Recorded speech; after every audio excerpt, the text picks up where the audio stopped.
es sobre dos casos, para decirlo de algún modo. Hemos pensado dos situaciones o dos eventos de la historia del pueblo judío, una más reciente y más moderna, que es el caso de la Universidad Hebrea de Jerusalén. No es un caso, pero lo estoy llamando caso a la luz de lo que vamos a ver nosotros. Y otra que vamos a analizar es el sueño de Jacob, el tercer patriarca del pueblo de Israel, y lo vamos a tomar como dos case studies. El título de nuestro encuentro se llama De visionarios a soñadores y de soñadores a visionarios. Y lo que vamos a tratar de pensar es cómo cada uno de estos casos ilustra el pasaje de ser un soñador o un visionario. Antes de empezar, ¿ustedes encuentran alguna diferencia entre qué es ser visionario y qué es ser soñador? Muchas veces se usan como loga, pero no es lo mismo. Sí, perdón. Más atado a un hecho probable. ¿El? El visionario. El soñador a una idealización de algo que parecería ser menos probable que la otra definición. Ok. ¿Quién dijo utopía? ¿Cuál de los dos? El soñador. El soñador es una utopía. Más relacionado. Okay. ¿Y qué tiene el visionario que no tiene el soñador? El visionario intenta concretar la visión, el soñador no tiene la obligación de hacerlo. Okay. Bueno, vamos a analizar estos dos casos y después vemos si lo que pensamos del soñador y el visionario se da, ¿ok? Bueno, entonces vamos a ver vamos a ver el primer caso. La dinámica vamos a tener la siguiente. El PowerPoint es heavy, o sea, yo me reentusiasmé. Generoso. Generoso. Según el horario, ahora es heavy. No, escuchen, yo me reentusiasmé y le puse mucha información porque amo la información de este tema. Y entonces entiendo y empatizo con ustedes que es un horario para no estar leyendo y siguiendo el PowerPoint en detalle. Voy a hacer como una pequeña síntesis en aras de que ustedes tengan la información que necesitan para que pensemos juntos este caso. Y, por supuesto, si hacen preguntas es más dinámico y si les llama la atención algo, lo conversamos. Lo que les quiero contar es que los fundadores de la Universidad Hebrea son personas que ustedes conocen. Tienen un nombre, han sido consagrados. Yo me voy a focalizar para empezar a contar la historia como quien dice había una vez. Lo voy a tomar desde Martin Buber, que fue un filósofo, y él estudia filosofía y estando en Berlín se contacta con un grupo de jóvenes sionistas y empieza a trabajar la idea del sionismo vinculado a lo que se llama el sionismo cultural, que es el sionismo de Haddad. Él considera que fundar un lugar de referencia intelectual y cultural en lo que en ese momento era Palestina era un modo de contrarrestar la asimilación. Y comparte varios congresos con Herzl y en uno de ellos están juntos en la idea de pensar el lugar de Palestina como un lugar para los judíos, para el pueblo judío, pero en algún momento se diferencian, dado que Herzl, después del caso Dreyfus, no sé si tienen un poco la historia de Herzl, luego de, él era un periodista húngaro, se sensibiliza con lo que pasa en el caso Dreyfus, y ahí describe su obra El Estado judío y plantea que es muy importante un lugar físico que es Palestina para el pueblo judío, para evitar para que se salve el pueblo, para evitar que el pueblo esté en peligro, ¿sí? Y en algún momento ellos se disienten, se separan del trabajo conjunto y después, años después, cuando Herzl fallece, es Buber quien le dedica un homenaje, le dedica un discurso y lo reconoce, ¿sí? Lo que vamos a ver es que en la historia de la Universidad Hebrea hay cosas que suceden en la comisión directiva como en cada una de las comunidades nuestras. Para darles un adelanto, por ejemplo, bueno, no se los voy a dar de adelanto, pero este es uno. Buber y Herzl en algún momento no comparten lo que están planteando en pleno Congreso Sionista, y en ese momento cada uno sigue otro rumbo. Y esto es interesante porque también a veces cuando nosotros decimos sionismo no diferenciamos. El sionismo es una amplia gama, no es lo mismo lo que postulaba el sionismo cultural en la línea de lo que les estoy diciendo, Haddam, Buber, Weizmann, quien se une y se afilia a este sionismo cultural, y lo que venía planteando Herzl desde una cuestión política. De modo tal, cuando uno dice que su comunidad es sionista, también sería interesante pensar, aunque hoy, digamos, no estamos pensando en el sionismo diferenciado porque el Estado de Israel ya existe, pero también es bueno pensar desde qué lugar uno se enlaza a Israel. ¿Sí? Es decir, incluso hasta el día de hoy hay comunidades que se dicen son laicas, son sionistas, son religiosas, y en realidad habría que pensar que no hay ninguna comunidad judía que no sea sionista. Es decir, habría que pensar cuando decimos por sí o por no de qué estamos hablando. Bueno, si quieren empezamos con el material. Bueno, acá tienen algunas como puntuaciones de fecha. 1882 se presenta a través de Hermann Shapira una idea sobre establecer una universidad del pueblo judío. No sé si ustedes ven la fecha, por eso no los quiero aburrir, pero sí alertarlos de que estamos hablando de 1882 y la propuesta es hacer una universidad judía donde todavía no hay Estado.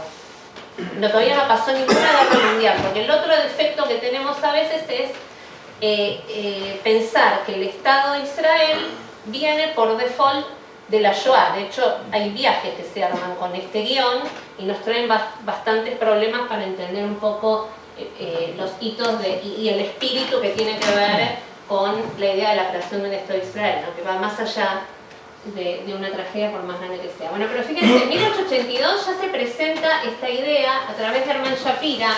Shapira fue rabino y profesor de matemáticas, y un firme sionista obviamente, pero lo que tiene interesante es que fue uno de los que más se ocupó del fundraising. Es el que más se ocupó de conseguir plata para este proyecto. Así que estamos todavía pensando en case study donde es visionario por encima del soñador, ¿no? Esto es lo que estamos pensando acá. Bueno, acá en 1897, que es el primer congreso sionista, Chaim Weizmann, que era un científico que vivía en Europa, todavía no sabía que iba a ser presidente del Estado de Israel, porque imagínense que estamos todavía en los albores, como se dice, del primer congreso sionista, y él, junto con Martin Buber y Feibel, que no es conocido, empiezan a hacer circular un folleto titulado La Universidad Judía, donde se exponían recién ahí ya los principios de una universidad. Bueno, y ahí se establece que va a haber una universidad en Jerusalén en el año 1913, cuyo idioma de instrucción sería el hebreo. Les quiero contar dos cosas de esto, porque es interesante. El grupo que va a ser como el board, el primer board de los fundadores de la universidad, empiezan a discutir si la universidad se va a llamar judía o hebrea. Una discusión. Si la universidad se tiene que enseñar a través del idioma hebreo, y uno de los que estaban más en contra, por ejemplo, Weizmann decía que se tenía que enseñar en hebreo. Entonces imaginen, visualicen que estamos en Europa. Y Buber era uno de los que se oponía al hebreo porque decía él quería enseñar y no sabía hebreo. De hecho, hay un chiste. Se tenía el hebreo en ese momento porque todavía era yiddish mucho más.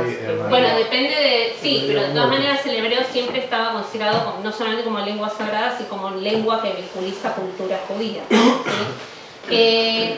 Y uno de los chistes es que cuando Buber da su primera charla en la universidad, alguien dijo, bueno, alguien que tenía que ver con el board, dijo, es la primera vez que más o menos puede ser comprendido, como su nivel de hebreo no era alto, tenía que bajar su nivel de abstracción y hacer un Buber más accesible. O sea que lo que él entendió que iba a ser algo en contra de él, terminó siendo óptimo de algún modo como para verticalizar su filosofía, ¿no? Pero imagínense que ya el tema del hebreo era una discusión. Y lo que a mí me pareció muy interesante es cómo ellos cambian la concepción de una universidad judía por el hebreo. Hay una discusión hermosísima, como cada uno de ellos dice por qué es judía y por qué no hebrea.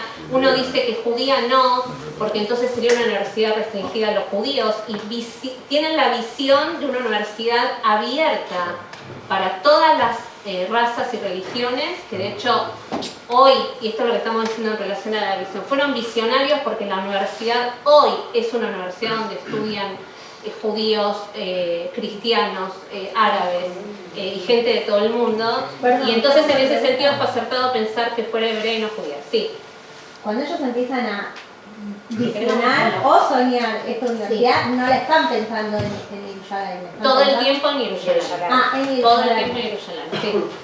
Sí. No, por ahí no en el Monte Scopus donde pero cuando se pide, está bien tu pregunta, cuando se pide el permiso para la universidad no se pide en Israel, que no era Israel todavía, Por eso te digo. pero sí se pide en Jerusalén, les queda clarísimo. Y esto tiene que ver con un tema ancestral, que es otro condimento de cuando uno piensa un proyecto o tiene una visión. Hay algo que tiene que ver con lo individual y hay algo donde se enlaza con lo ancestral. A veces pensamos o diseñamos algo que creemos que es propio, pero en realidad tiene que ver con una raíz ancestral. Es decir, no se les ocurrió a ver qué ciudad puede ser. Es decir, nosotros todo el tiempo, los judíos de la diáspora, estamos rezando mirando a Jerusalén. Y decimos que de Sion va a salir la enseñanza. Es decir, hay un apego casi, bueno, no inconsciente, pero hay un apego en que lo intelectual y el conocimiento y la transmisión viene de ese lugar y no de otro. Con lo cual no es casual que la primera universidad esté visualizada en Jerusalén. Bueno, acá hay como un raconto de lo que sería en 1917 se otorga el permiso se recibe el permiso del mandato británico para la creación de la universidad. Recuerden que en 1917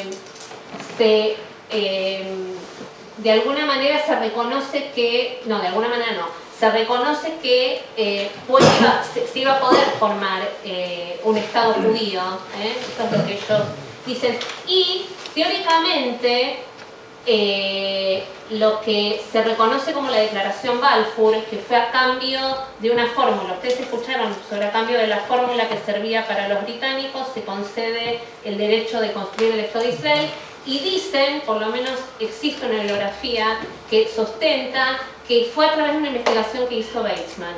O sea, Weizmann es quien descubre esa investigación, se la patentan los británicos, y a cambio de eso se iba a dar, se anuncia que se permite la creación del Estado de Israel. Y en el 18, el mandato británico da el ok para el pedido que se hizo. El pedido finalmente lo hace Herzl también, eso es un dato interesante, por más que Herzl y Buber no coincidían, Herzl es quien activa también este pedido de la universidad, y se elige el 24 de julio, se colocan las piedras fundacionales en el Monte Scopus.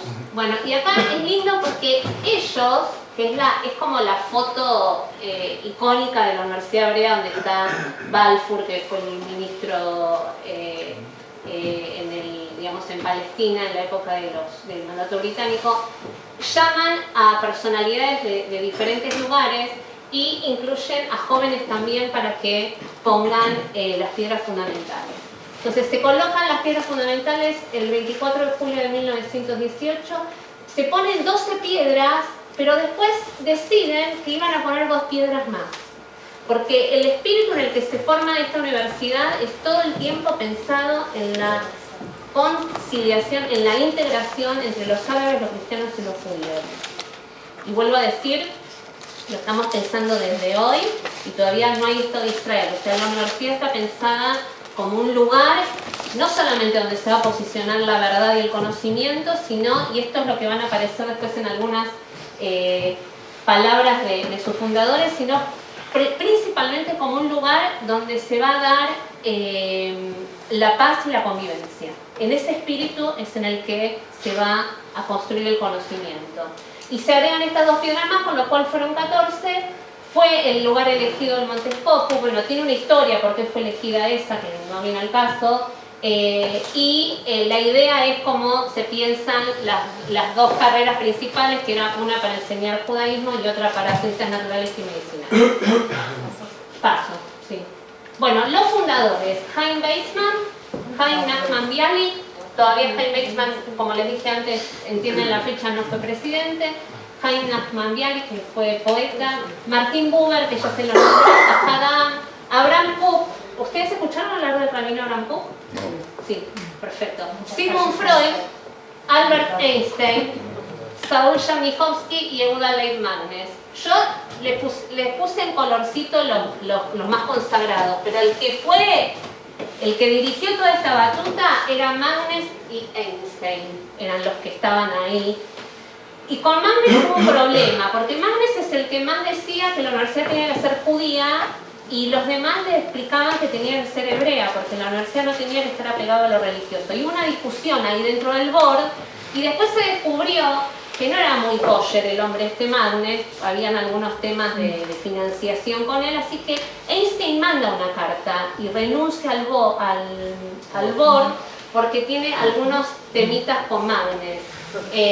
Y lo que es interesante es que Magnes era un rabino conservador, del movimiento conservador de Estados Unidos, y fíjense cómo está armado el board, que estaba el gran rabino Abraham Kook, que era un rabino de la corriente ortodoxa, junto con Magnes. Esta foto ya da la imagen de cómo está pensado el proyecto de la universidad. Es un board donde están religiosos, científicos, filósofos, poetas, y que coinciden, disienten, pero fundamentalmente llevan a cabo la visión, porque lo que comparten ellos, y sin lugar a dudas, se llame como se llame en la universidad, es que tiene que ser la construcción de un Estado de Israel, un Estado judío, tiene que ser sobre la simiente de un lugar donde se difunda la enseñanza. Y esto ya es un caso sui generis per se. Digamos, solamente el pueblo judío puede pensar que antes de un Estado tiene que haber una universidad. No existe en ningún lugar del mundo, no existe un caso de este modo. Es decir, ustedes piensen, personas que tienen que construir un Estado. Si nosotros hiciésemos ahora un bosquejo para construir un Estado, pensaríamos en cosas materiales, cosas de supervivencia, tener un ejército, no sé si hace falta o no, pero por ahí, tener materia prima, tener plata para las cosas que hacen la construcción de un Estado, como se dan cuenta, no sé si dije lo que tiene que ser, pero seguramente nadie diría, busquemos plata para armar una universidad, una cosa impensada. Bueno, somos el pueblo del libro, somos el pueblo que transformamos el libro en el lugar no solamente de pertenencia, sino para habitarlo. Habitamos un texto, habitamos un texto milenario que es nuestro lugar. Y bueno, y así es como empezamos a armar el Estado de Israel. Y no es por olvidar, porque hoy Israel es uno de los países de mayor profesionales per cápita en la proporción del mundo. No solamente eso, sino se incrementó el nivel, por eso se lo llama Startup Nation, o sea, se incrementó, es una cosita así, y tiene las mayores patentamientos de investigaciones y descubrimientos, por eso el boicot está siendo tan complicado, porque no hay nada que uno quiera dejar de hacer que no se escapa en la cotidianidad tecnológica que uno hace en los medicamentos, en la agricultura, en la tecnología en general, etc. Es así, tal cual. Bueno, vamos avanzando, me quiero que darles una explicación. ¿Esto fue en el 18? Esto fue en el 18, fue la piedra fundamental, que fueron 14. 12 por las tribus de Israel, que ya implica un pluralismo, y 2 por cristianos y musulmanes. No, te pregunto eso porque no sé los de abajo, pero varios de ahí eran de 40 y poquitos de años. Digo que era gente joven para la época. Claro.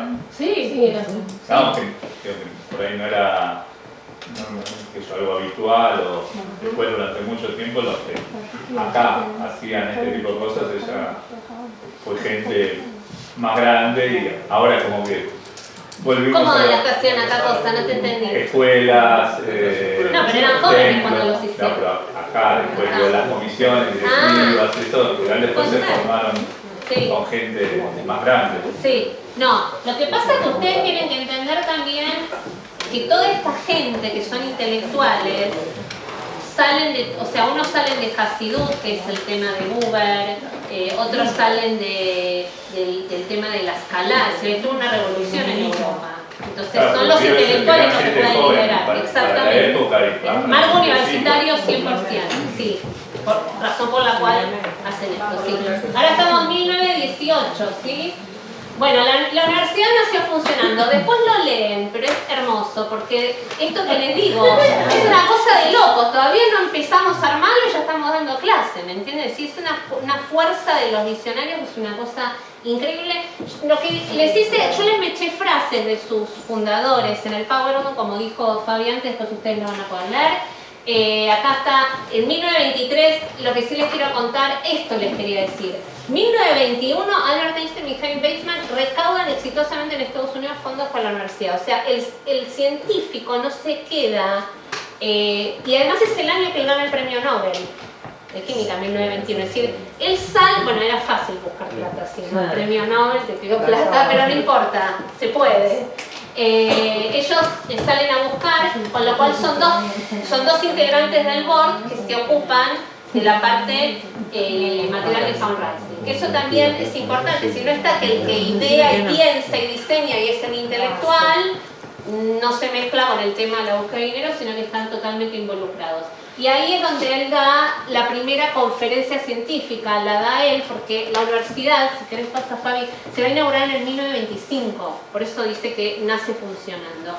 Y 1 de abril de 1925, En el 25 creo que estuvo en Argentina. Exactamente, ¿no? muy bien, eso le quería decir. El día que se inaugura la universidad, Einstein es invitado. Es que en realidad Einstein fue invitado en el 23 por la Sociedad Hebraica Argentina y por la UBA para que venga a la Argentina, y él contesta en el 24, discúlpenme la demora, pero voy a ir el año que viene. Y bueno, y el hombre estuvo acá justo cuando se inauguró la universidad en Israel y se le hizo todo un agasajo en el Coliseo, pero bueno, él dio una charla en Buenos Aires, en la Sociedad Hebraica Argentina, en la UBA, fue escuchado en todos lados, y ahí él de alguna manera da su discurso de la universidad en la Argentina. Bueno, cuenta cómo fue la inauguración, y acá está lo que decíamos antes, y lo que es interesante es esto, que la ceremonia inaugural fue vivida más o menos como por la diáspora judía como el preámbulo de la creación del Estado de Israel. Es decir, los judíos de la diáspora no observaban este acto inaugural como el acto inaugural de una universidad, sino que lo sentían exactamente en la misma vibración que sus visionarios. Era la piedra fundacional de la creación del Estado de Israel, que iba a ocurrir unos años después. Entonces, por eso dice que esto es un ensayo general para la programación del Hogar Nacional del Pueblo Judío, que fue prometido por la Declaración Balfour de 1917, lo que yo les conté que fue por el intercambio de la fórmula del caucho, y del Estado judío proyectado por Herzl. ¿Por qué es interesante esto que yo les ponía? Porque a veces hay generaciones en las comisiones directivas que inauguran cosas, y en el acto de inaugurar sienten que esa idea ocurrió y se construyó en ese mismo instante. Y no hay mención a quienes hicieron de todo el proyecto visionario. Es decir, están los visionarios, pero hay un proyecto de construcción visionaria. Y es muy interesante, por eso yo les conté la anécdota de que aún no coincidían con Herzl y se la pasaban nombrándolo y diciendo que esto es el proyecto que pidió Herzl. Y Herzl no pidió esto lo pidió, digamos, pero no lo pensó en su sionismo, que más bien era político. Lo de él era político, casi como que si era Palestina, no era el tema, había que generar la construcción de un Estado judío. Bueno, seguimos porque estamos poniendo. Esta es la foto icónica de la Universidad Hebrea de Jerusalén. Acá está Lord Balfour. Estamos en un anfiteatro que hoy se entregan los premios de la Universidad de Israel, es el anfiteatro. Se construyó especialmente para esta inauguración. Si ustedes lo ven, es muy interesante porque en una pared de la Universidad Hebrea está este cuadro y acá están los epígrafes. Entonces te dice quién es Weizmann, quién es Rav Kook, es decir, está cada uno de los fundadores. Y lo que dice Balfour es muy lindo, en 1925. ¿Qué pasó? ¿Qué me perdí? Etiquetados. Etiquetados. Etiquetados, tal cual. Bueno, y le puse esto porque Balfour, ya en 1925, sin ser visionario, lo fue. Porque dijo, se trata de un experimento novedoso, tiene razón, y además ustedes se imaginen convencer a Balfour que vaya a inaugurar una universidad de judíos donde no hay un Estado judío. O sea, ya ese acto es una cosa de locos, haberlo logrado. Dice, se trata de un experimento novedoso y a menos que no interprete bien los signos de los tiempos, a no ser que me equivoque profundamente al apreciar las capacidades del genio judío, le está predestinado a este experimento el más seguro de los éxitos. Ustedes, fíjense, él considera que es un experimento, pero adjunta a la noción de experimento la noción de seguridad. ¿no? Cuando generalmente el experimento es un ensayo. Dice, el más seguro de los éxitos, no solo hombres de origen judío, sino también aquellos que participan en el movimiento general de las ideas tendrán motivos para consagrarse por ello. Y la verdad que fueron palabras visionarias, porque hasta el día de hoy la universidad se ocupa de reparar el mundo, para decirlo en términos de valores, a través de inventos, investigaciones que son bien común de la humanidad. No estamos hablando que era una yeshiva esto, donde Balfour está diciendo algo que no va. Exactamente lo que él dijo es el propósito de la universidad. Bueno, seguimos. Bueno, hay palabras de Einstein muy lindas, cuando él estuvo en Buenos Aires, después lo van a leer, yo se las presento. Hay palabras de Weizmann muy lindas, porque él habla justamente sobre que no haya divisiones políticas, que no hayan conflictos. Weizmann un poco se desilusionó, porque él tenía la idea de que vengan los árabes, por eso él pensó en el hebreo también, que vengan los árabes, que se sientan a gusto.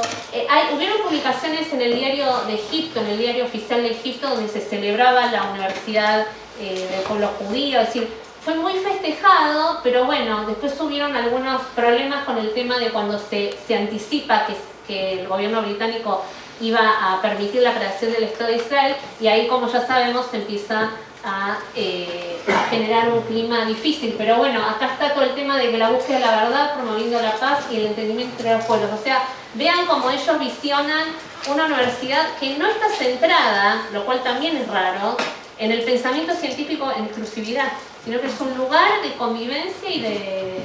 Bueno, seguimos. Otra idea, lo que supone Freud que tiene que hacer la universidad, bueno, después lo leen.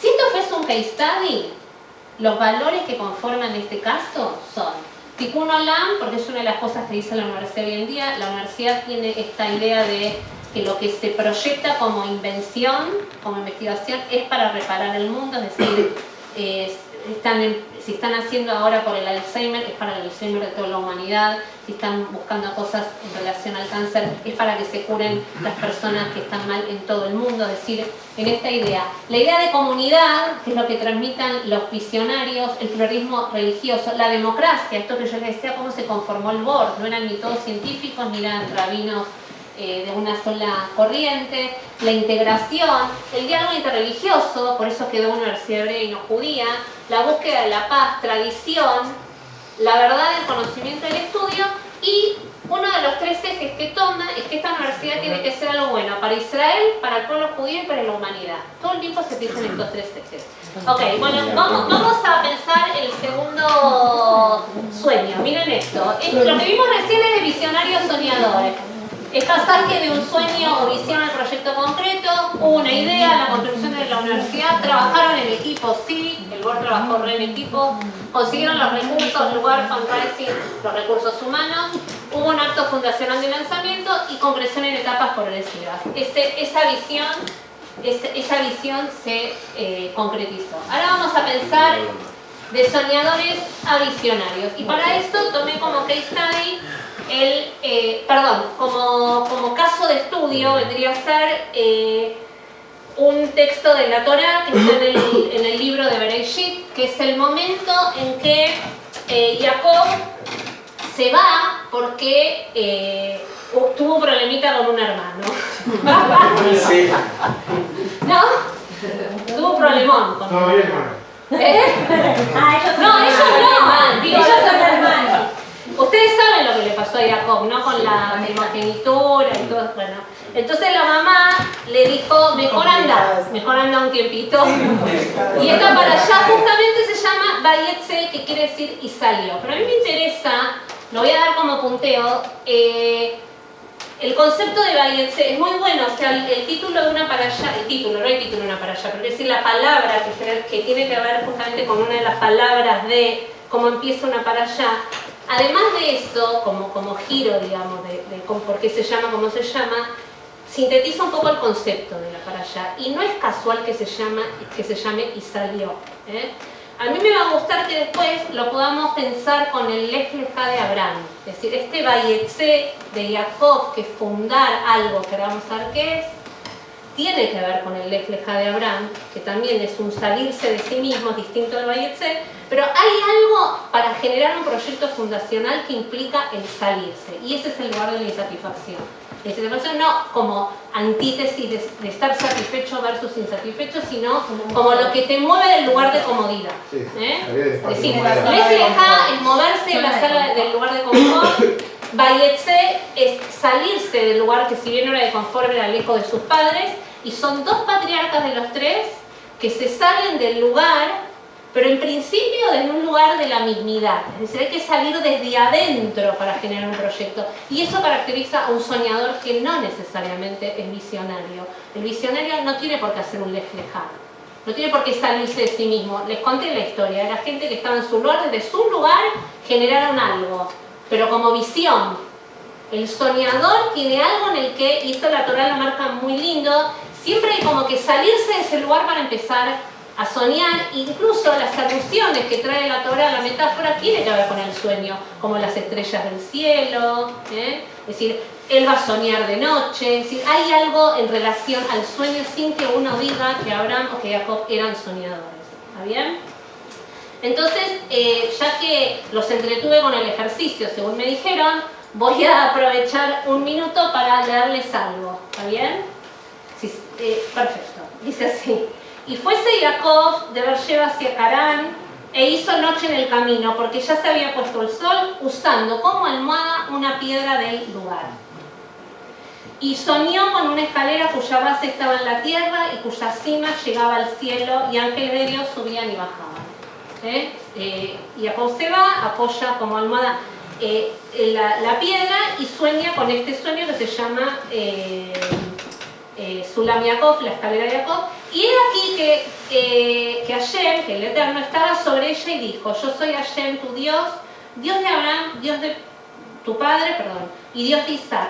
La tierra donde estás acostado te la daré a ti, a tu simiente, tu descendencia será como el polvo de la tierra y se propagarán hacia el oeste, hacia el este. Bueno, sigo. Y he aquí que estoy contigo y te guardaré donde quieras que vayas y te estableceré nuevamente en esta tierra, porque no te abandonaré hasta que haya hecho todo lo que te he prometido. O sea, Dios le habla a Jacob, pero en la misma línea en que le habló a los patriarcas anteriores, ¿sí? Y ahí aparece algo muy interesante, que es que en el momento en que él está soñando, ya se le aparecen sus patriarcas. Es como el momento en que uno, cuando genera un proyecto, se te aparecen los fundadores. Vieron que a veces en las discusiones, en las reuniones, uno dice, porque en la época de tal, y se menciona a tal presidente, o a tal otro presidente, o a tal donante, se hacía así o se hacía así. Hay un reconocimiento. El soñador tiene ante todo una posición de humildad. Si no, no podría soñar. Sería otra cosa. Pero el soñador tiene una posición de humildad frente a la idea que se le aparece, y por eso se le aparece en el sueño. ¿Por qué? ¿Qué tiene que ver con la humildad? Porque en el sueño la represión hace que se bajen las defensas. Uno no está ahí con el yo a flor de piel, está sencillamente soñando. Y en ese acto de humildad a él se le aparecen sus antecesores. Y dice, y Jacob despertó de su sueño y dice, evidentemente Dios está en este lugar y yo no lo sabía. Y quedó asustado y dijo, qué tremendo es este sitio, no puede ser sino la casa de Dios y la escalera a la puerta del cielo. Y Jacob se levantó muy temprano por la mañana y tomó la piedra que había empleado como almohada y la puso por pilar y derramó aceite sobre ella. Y llamó a ese lugar Betel, en tanto que, bueno, no importa. Y formuló Jacob un voto diciendo, si Dios estuviera conmigo y me guardara en el camino que recorro, y acá está, y me diera pan para comer y ropa para vestir. Acá aparece lo material del sueño. Dice, si me va a dar pan para comer y ropa para vestir, me perdí, de modo que yo retorne en paz a la casa de mi padre, el Eterno será ciertamente mi Dios. Y esa piedra que he puesto por pilar será la casa de Dios, y de todo lo que tú me des, yo te daré un diezmo. Así que ahí aparece el concepto de donación. ¿Sí? Entonces vamos a pensar, hay un sueño, que es la idea seminal de Jacob. ¿Cuál es la idea seminal? Retoma el proyecto de los patriarcas. Está el concepto de tierra. Dios dice que va a ser su Dios, que le va a dar la tierra que ya le prometió a él y a su simiente, que se van a multiplicar, la idea de pueblo. Otra vez volvemos al proyecto inicial con Abraham, que es tierra, Dios y pueblo, que es lo mismo que decir judaísmo. El proyecto otra vez de volver a pensarse como patriarca. Es decir, él recibió la bendición del Padre en el capítulo anterior, pero ahora sale de ese mandato, tiene que construir un proyecto que es fundacional, pero ojo, en continuidad con un proyecto que ya es milenario. Bueno, no es milenario en ese momento porque no pasaron miles de años, pero lo que diríamos hoy es en relación a su padre y a su abuelo, que son los otros dos patriarcas del pueblo de Israel. Hago esta diferencia porque tiene la proximidad y la lejanía. Y de hecho nosotros en muchos momentos de la liturgia, cuando empezamos a rezar, por ejemplo en el rezo central de la liturgia judía, que es la oración de la Amidá, nosotros decimos Dios nuestro y de nuestros padres, con lo cual hasta ahí estaríamos que ya sabemos quiénes son. Y después decimos Dios de Abraham, Dios de Isaac y Dios de Jacob. Es decir, es importante incluso cuando uno va a pedirle a Dios en el momento del rezo, tener esta idea de que este Dios que es nuestro ya es un pacto con nuestros patriarcas. Y ese es el formato en que un soñador, en términos de un proyecto judío, puede empezar a pensar un proyecto judío.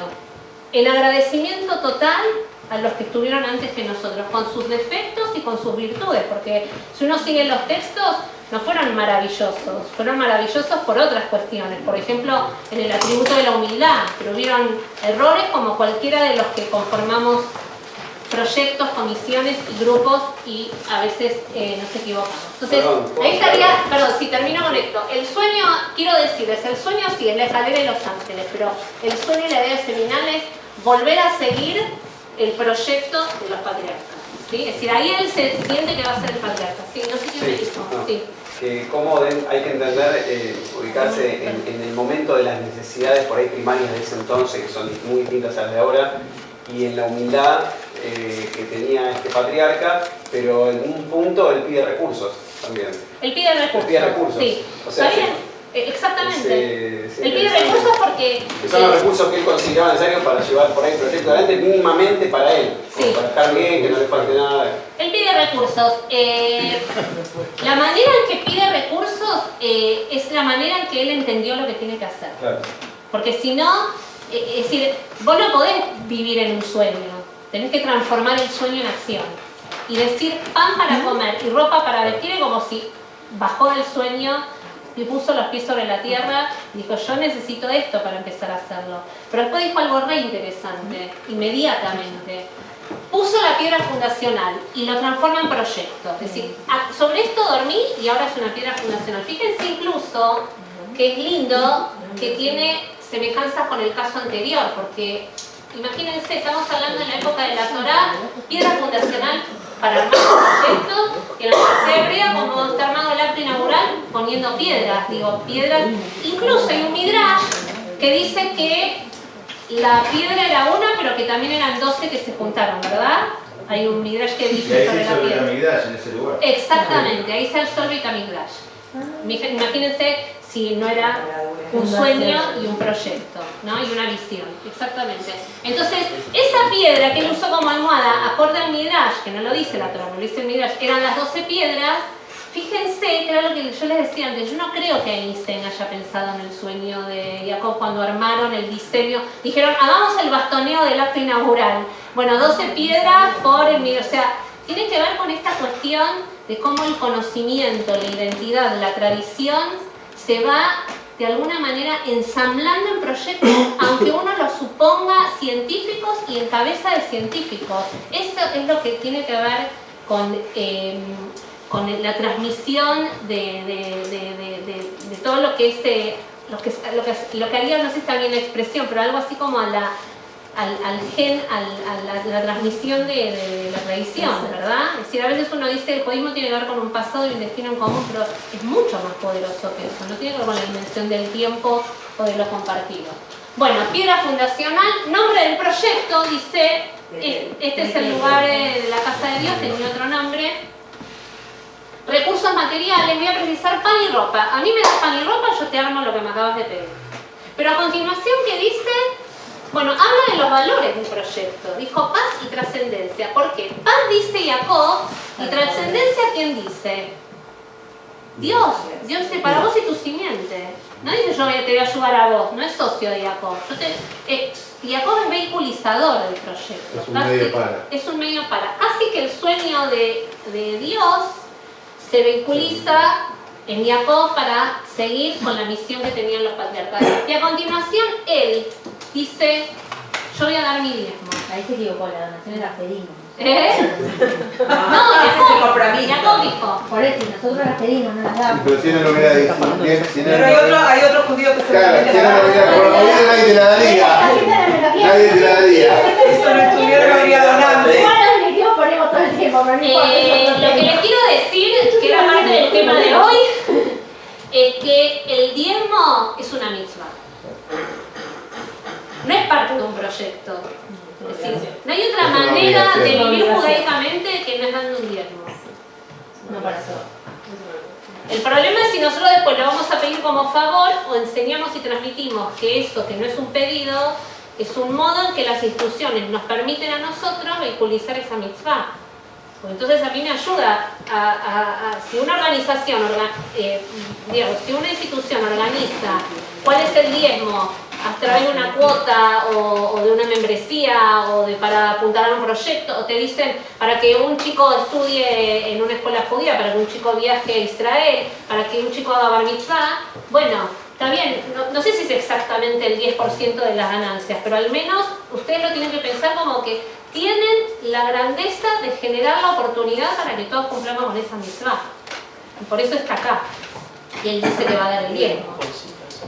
Bueno, y acá a continuación ustedes lo van a leer después, porque esto es largo, yo ya tengo que cerrar, pero acá está el desarrollo de lo que yo les iba diciendo, ¿ven? Sobre el tema del salir del lugar. Acá era lugar de hijo para construir el lugar de líder, y quizá también tiene que ver con salir del lugar del lujo, pero la verdad que no es el caso de Jacob, claramente.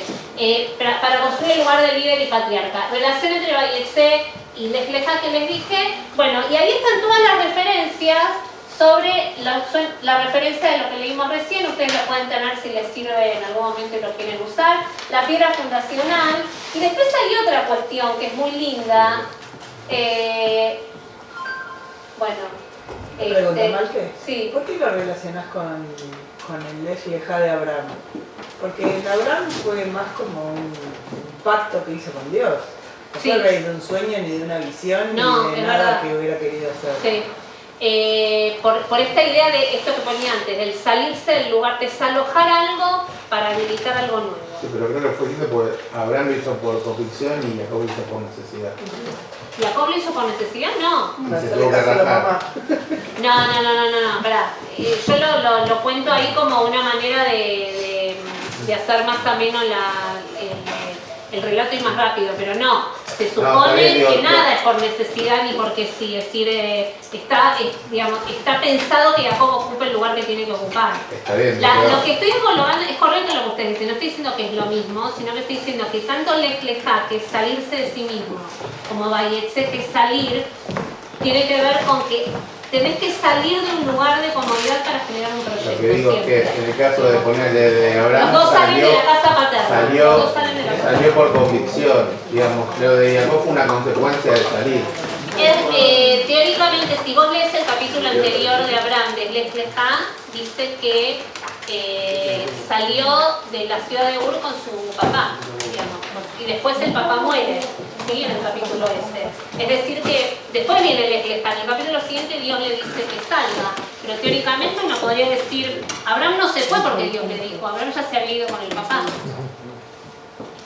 Ahora, bueno, tendríamos que empezar a hablar de Torah, es más complicado. Lo que les quiero decir como concepto de creación de un proyecto es esta homologación entre que siempre hay que salir de un lugar. Eso quiere decir, a veces, como para dar un ejemplo en situaciones de discusión de proyectos, ¿vieron cuando alguien trae una idea nueva? Cuando las comisiones directivas dicen traigamos gente nueva para ideas nuevas, bueno, y el status quo de la dinámica de esa comisión fagocita esa idea nueva y muchas veces a la persona nueva que venía con ideas nuevas. ¿Por qué? Porque nadie sale del lugar. Entonces te dicen, no podemos hacer eso, porque nosotros siempre hicimos tal cosa.